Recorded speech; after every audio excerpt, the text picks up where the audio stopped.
मित्रों, आज की कहानी बहुत ही ज्ञानवर्धक कहानी है। आज की कहानी को ध्यान से सुनिएगा। आज की कहानी का सारांश है एक माता पिता ने अपनी सुंदर सी परी सी बच्ची को क्यों दिया मगरमच्छ के हवाले। क्यों किया मगरमच्छ के हवाले? मगरमच्छ उसे खाता है कि उसे क्या करता है, हम जानेंगे इस कहानी के माध्यम में। इसी बीच आपको बहुत से ऐसे ज्ञान प्राप्त होंगे जिसे जानकर आप अपने परिवार में खुशियां ला सकते हैं, आप अपने परिवार को सुचारू रूप से चला सकते हैं। तो दोस्तों, चलिए हम कहानी को सुनते हैं और जानते हैं क्या होता है इस कहानी में उस लड़की के साथ। दोस्तों, आप सबका हमारे इस कहानी के चैनल पर बहुत बहुत स्वागत व अभिनंदन है। दोस्तों, कहानी सुनने के पहले एक बार प्रेम से कमेंट बॉक्स में लिखिए राधे राधे, जय श्री राम। चलिए दोस्तों, कहानी को शुरू करते हैं।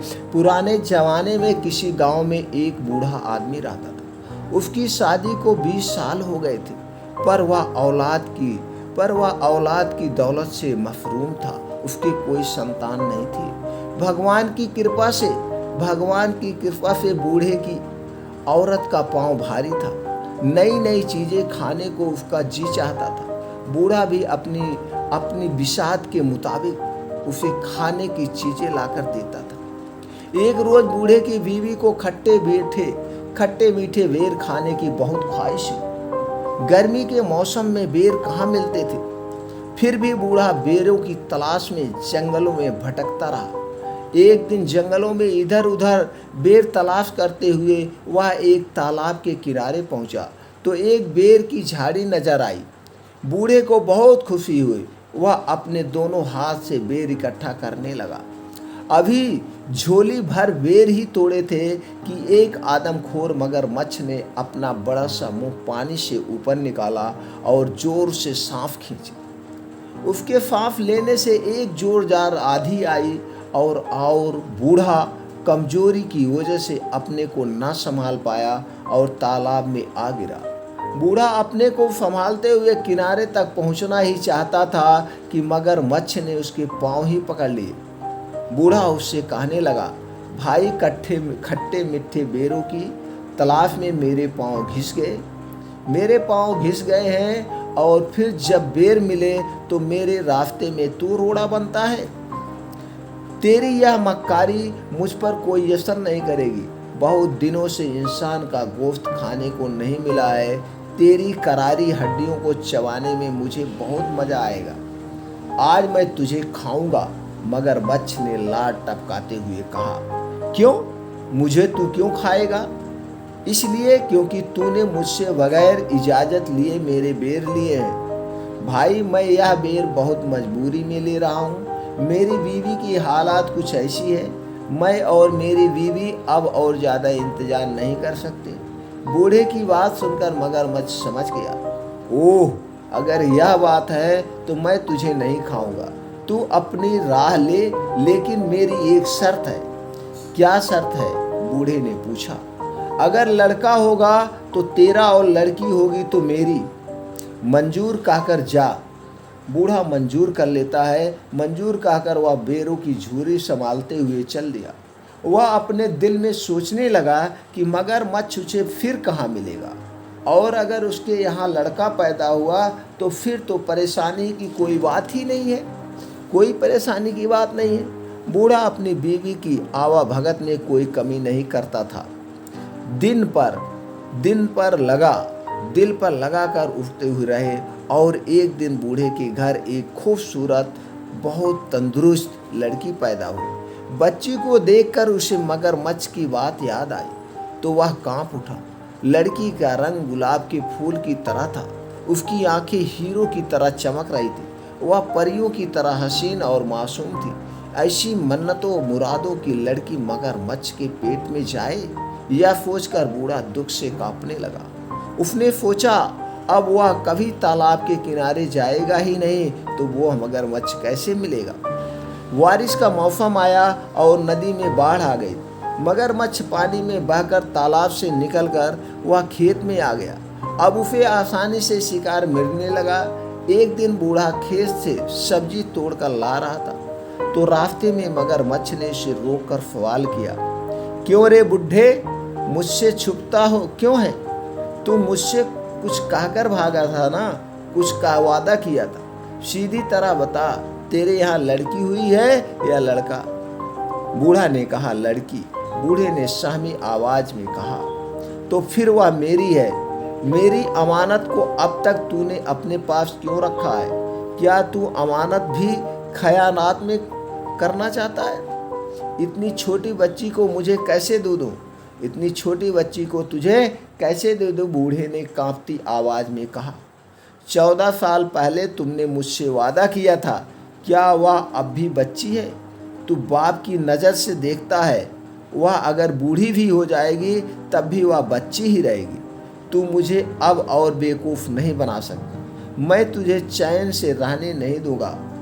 देखा, अगर तूने लड़की को कल ही लाकर मुझे नहीं दिया तो मैं तुम दोनों को एक एक करके ख़त्म कर दूंगा। मगरमच्छ ने बूढ़े से कहा, वह मेरी बेटी है, अपना खून तुझे मैं कैसे दे दूं? लोग क्या कहेंगे? बूढ़े ने सवाल किया।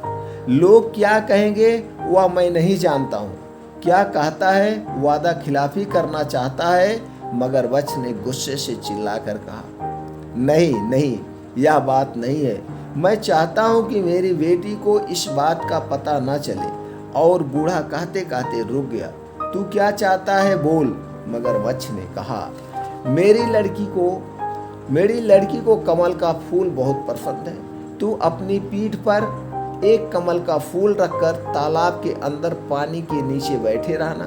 जब लड़की खुशी से इसे लेने जाएगी तो इसे तू लेने मत देना, इसे तू ले लेना या खा जाना। मगरमच्छ को यह तरकीब पसंद आई। दूसरे दिन जब बूढ़े ने अपनी बीवी को बताया तो लड़की की माँ परेशान हो गई। वह अपने आप को कोस रही थी, क्यों उसने बेर खाने की ख्वाहिश की। आज उसकी बेटी मौत के मुंह में जा रही थी। भगवान उसे मौत क्यों नहीं देता? उसका दिल रो रहा था। लेकिन वह लड़की से कह रही थी, बेटी, मैं तुझसे बहुत प्रेम करती हूँ। कितने दिन हुए नानी के घर तू नहीं गई है, वह तुझे याद कर रही है। तू आज अपने बाप के साथ नानी के घर जाएगी, 2 दिन रहकर वापस आ जाना। ननिहाल जाने की बात सुनकर बेटी की खुशी हुई।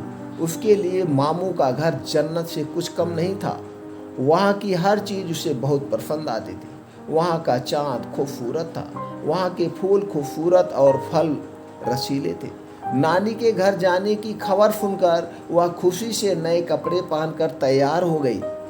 बूढ़ा उसे लेकर जंगल और नाले पार करता हुआ उस तालाब के किनारे पहुंचा और बेटी को तालाब के किनारे बैठाकर बोला, बेटी तू यहाँ बैठ ही रहा, मैं अभी आया। बूढ़ा चला गया लेकिन वापस नहीं आया। उधर बेटी को एक बेहद खूबसूरत कमल का फूल नजर आया।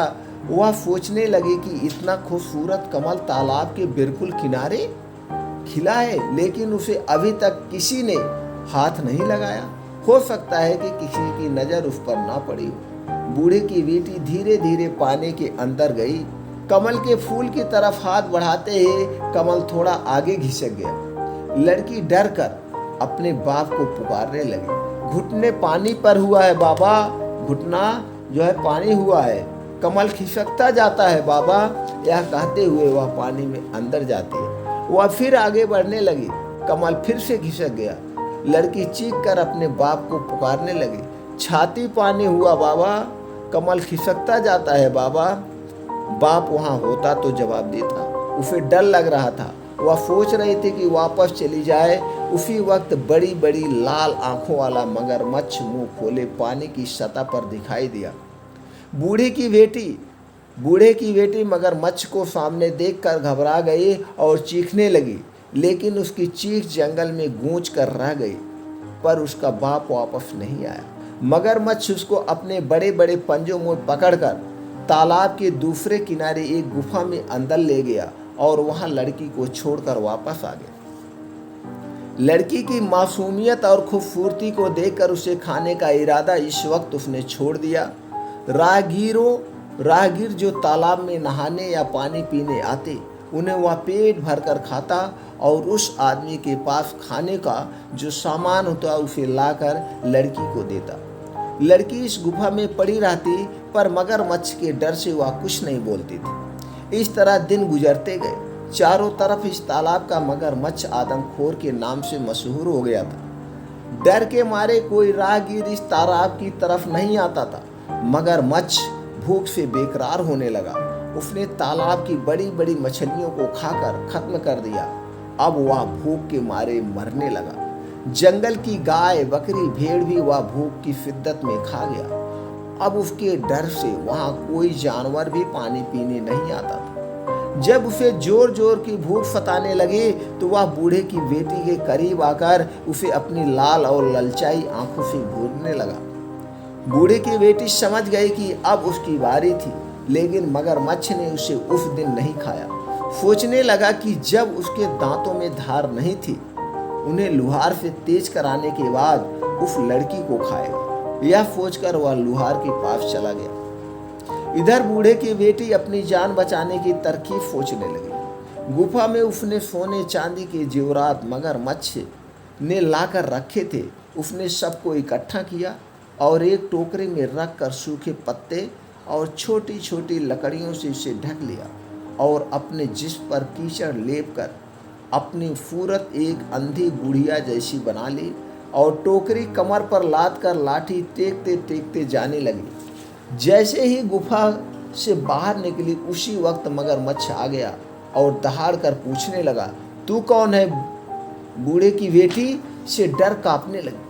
बूढ़े की बेटी डर से कांपने लगी।